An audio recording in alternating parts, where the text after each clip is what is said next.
কতজন মানুষ আল্লাহ পাকের দ্বীনটাকে প্রচার প্রসার প্রতিষ্ঠার কথা বলে বা কোরআন সুন্নাহর কথাগুলো মেনে চলে কতজন মানুষ? বেশিরভাগ লোক মেনে চলে। তাহলে ইবলিস কি সফল না ব্যর্থ?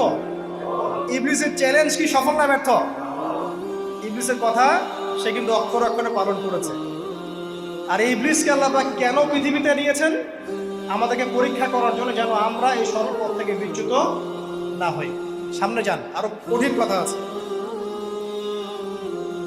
قال اخرج منها, আল্লাহ পাক বলছেন এখান থেকে বের হয়ে যাও। মাযউমান মাদহুরা, একদম অপদস্থ লাঞ্ছিত হয়ে এখান থেকে বের হয়ে যাও।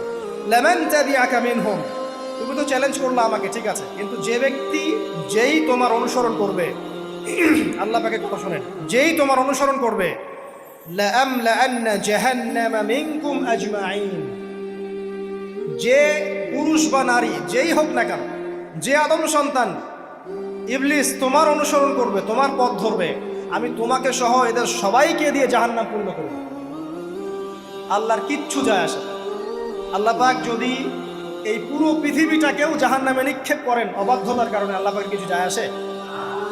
ওই যে আপনাদের এখানে নদী আছে না, কি বালাসী ঘাট, এখানে চর আছে না, চরের মধ্যে একটা বালুর কণার কি দাম আছে বলেন তো? একটা বালুর কণার কোন দাম আছে? এই পুরো মহাবিশ্বে পৃথিবীর অবস্থান এর চেয়েও কম। পুরো পৃথিবীর মানুষ যদি আল্লাহর অবাধ্য হয়, আল্লাহ পাক যদি পুরো দুনিয়াটাকে ধ্বংস করে দেন, জাহান্নামে নিক্ষেপ করেন, আল্লাহ পাকের কিছু যায় আসবে কিনা? এবার আসেন, এখান থেকে আমরা বুঝতে পারলাম যে ইবলিস একটা তৃতীয় সত্তা। আল্লাহ পাক আদম আলাইহিস সালামকে সৃষ্টি করলেন, নাম শিক্ষা দিলেন, সেজদা করালেন, ইবলিসকে সেজদা করতে বললেন, সে করলো না। সে চ্যালেঞ্জ করলো উল্টা, যে আমি ওর চেয়ে উত্তম, আপনি ভুল, আমি সঠিক। সে অহংকার করলো এবং একই সাথে সে আদমকে পথভ্রষ্ট করার চ্যালেঞ্জও করে বসল।